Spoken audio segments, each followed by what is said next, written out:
स्तोत्र संहिता अध्याय 51 मुख्य गवयासाठी दाविदाचे स्तोत्र।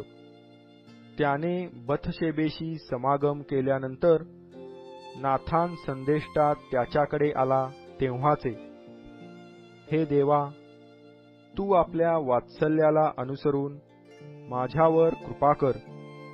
तू आपल्या विपुल करुणेला अनुसरून माझे अपराध काढून टाक।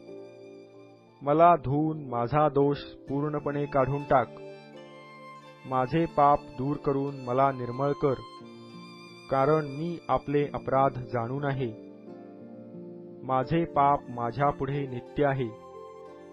तुझ्या विरुद्धच मी पाप केले आहे। तुझ्या दृष्टीने जे वाईट ते मी केले आहे। म्हणून तू बोलशील तेव्हा न्यायी ठरशील व निवाडा करशील तेव्हा निस्पृह ठरशील।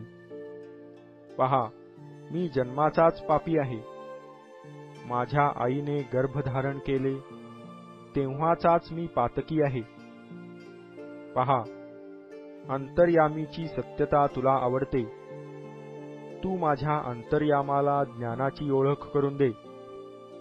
एजोबाने माझा पापमल काढ, म्हणजे मी निर्मळ होईन। मला धू, म्हणजे मी बर्फाहून शुभ्र होईन।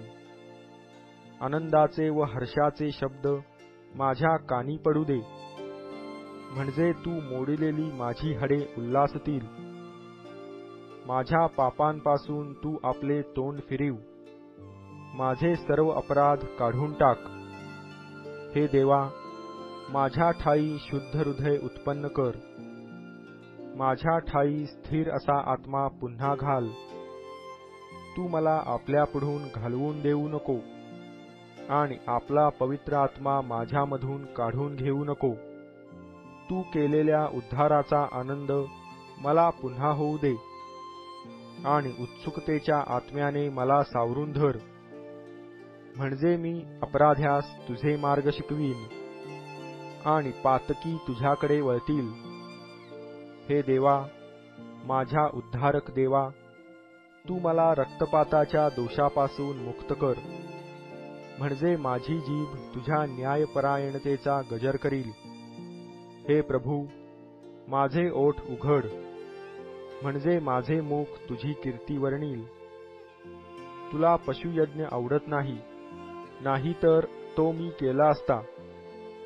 होमबलीही तुला प्रिय नाही। देवाचे यज्ञ म्हणजे भग्न आत्मा।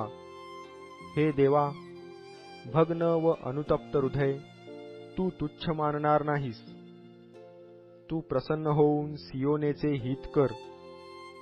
यरुशलेमेचे कोट बांधून काढ, म्हणजे नीतिमत्वपूर्वक केलेले यज्ञ, होमबली, निःशेष होमबली तुला आवडतील। मग ते तुझ्या वेदीवर गोऱ्हे अर्पितील।